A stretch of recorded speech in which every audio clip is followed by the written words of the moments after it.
নমস্কার, অনন্যাস কুকিং ব্লগের একটা নতুন ব্লগে আপনাদের সকলকে স্বাগত জানিয়ে আজকে দেখাবো আমি চাল কুমড়ো আর আলু আর চিংড়ি মাছ দিয়ে সুন্দর একটা রেসিপি। দেখুন কি সুন্দর কচি চাল কুমড়োটা নিয়ে আসা হয়েছিল আজকে, তো একটু দানা বিশেষ হয়নি। তো এই চাল কুমড়োটাকে আমি ভালো করে এইভাবে সরু সরু পাতলা পাতলা করে কেটে নিয়েছিলাম, সাথে কেটে নিয়েছিলাম আলু। তেলটাকে কড়ায় গরম করে আমি দিয়ে দিয়েছিলাম চিংড়ি মাছটাকে, ভেজে নেড়ে চেড়ে নিয়ে নামিয়ে নিয়েছিলাম, খুব বেশি ভাজিনি। তারপরে আমি ফোড়ন করে নিয়েছিলাম শুকনো লঙ্কা, আর একটু কনফিউশন ছিল যে সর্ষে দেবো না কালো জিরে দেবো, তাই অল্প কালো জিরে অল্প সর্ষে দুটোই দিয়ে দিয়েছিলাম।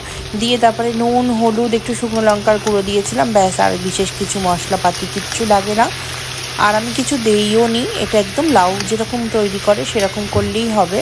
এটা ভাজা খেতেও খুব ভালো লাগে। আমি এটা ভাজা না করে চিংড়ি মাছ থেকে একটা তরকারি মতন করে নিয়েছিলাম।